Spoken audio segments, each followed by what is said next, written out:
चालू होतं आणि या शांततापूर्ण वातावरणात चालू असताना सुद्धा सरकारला असंवेदनशील सरकार त्याच्याकडे 20 दिवस गेलं नाही. थोडक्यातच आपलं म्हणणं मांडेन की 20 दिवस त्या ठिकाणी गेलं नाही.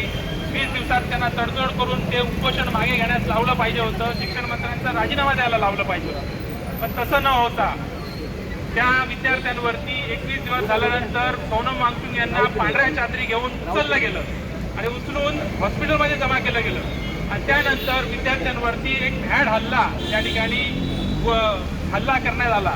खरं म्हणजे ह्याचा निषेध करावा तेवढा थोडा आहे. शिक्षण मंत्र्यांनी आपला राजीनामा दिलाच पाहिजे, धर्मेंद्र प्रधान यांनी राजीनामा दिलाच पाहिजे.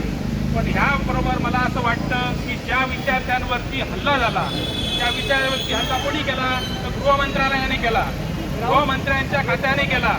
त्यामुळे ह्या विषयामध्ये गृहमंत्री अमित शहा यांनी सुद्धा राजीनामा दिला पाहिजे ह्या मताचा मी आहे. कारण विद्यार्थ्यांवरती हा भ्याड हल्ला झालेला आहे.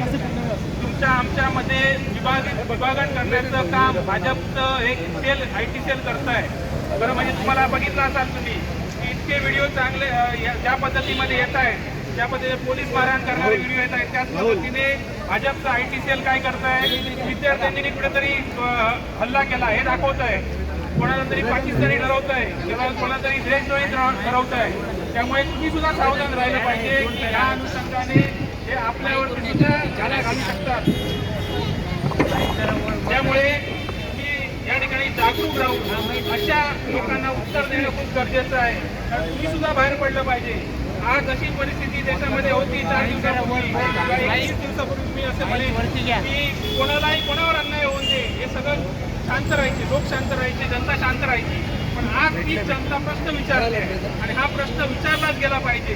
विद्यार्थी पण पुढे आले आहेत. खरं म्हणजे विद्यार्थी सुद्धा इथे उतरलेले आहेत. खरं म्हणजे आपण सुद्धा प्रश्न विचारले पाहिजे, जनतेने प्रश्न विचारले पाहिजे. जोपर्यंत आपल्या घराला आग लागत नाही तोपर्यंत प्रश्न विचारायला कोण बाहेर येत नाही.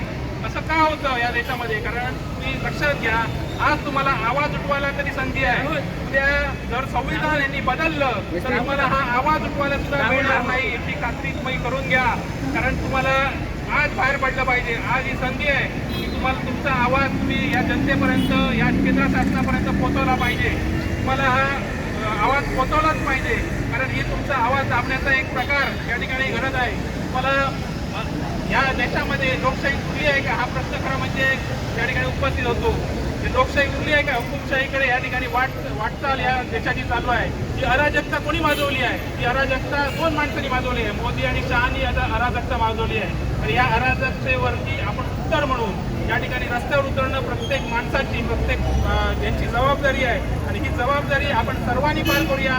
या विद्यार्थ्यांना न्याय देण्यासाठी आपण रस्त्यावर उतरलेलो आहे. ज्या हा भ्याड हल्ला जो झालेला आहे विद्यार्थ्यांवरती, त्याचा हिशोब या सरकारला द्यावाच लागेल आणि हा हिशोब तुम्ही द्यायला भाग आम्ही पाडू एवढंच सांगतो आणि थांबतो. जय हिंद, जय